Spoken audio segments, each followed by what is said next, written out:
Hello and welcome back to my YouTube video. In the previous video on lace chart reading, we were looking at this chart where it's knit in stockinette stitch. In other words, these are worked in net and then when you come back you work purl. But not all lace charts are in stockinette. This is an example of a lace chart in garter stitch. Also, you'll note on this first chart there were no lace stitches in the wrong side rows. They were all purl. So you only have to pay super close attention when you're reading across this way.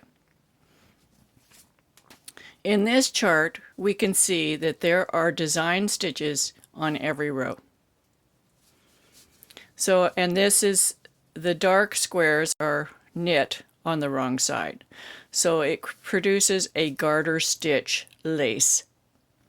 Also, some other things to notice here are that there are yarn overs together, side by side. So these are called double yarn overs, although up here it'll say yarn over, but you yarn over again.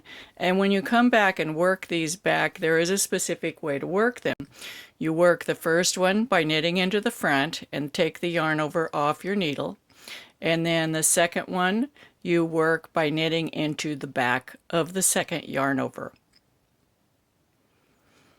Also on this, you're going to slip the first stitch of all the right side rows, but you're going to slip it with the yarn in front.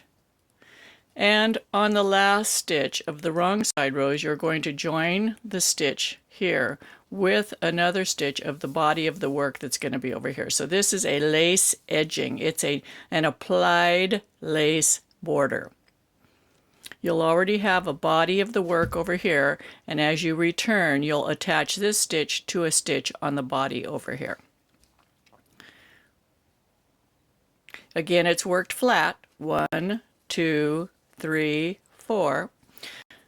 And you'll also see that there are these dark gray areas, and those represent no stitch. So in a chart, it's kind of hard to make a chart that is diagonal on the edges. Most chart creating programs will create squares or rectangles. So we have to designate that there are no stitches in those areas, and that's done by making a dark gray square. Another thing to notice we talked about before was that every time you have an increase, you need to have a decrease in lace in order to keep the rows the same width. But you can see this border has a zigzag edge, and that's created by having one more increase than decreases, or having one more decrease than increases. For example, in this first row, we have an increase, but there are no decreases. So the next row will be one stitch longer because of this yarn over. On the row that we work back, again, there's a yarn over and no decrease, so guess what? Up here, this row is going to be longer. In this row, we have a decrease with an increase, a decrease and an increase, so they balance out. That'll keep the fabric going straight, but then we have an extra increase, and so on until we get up to this row where it starts coming back this way and the rows start getting shorter.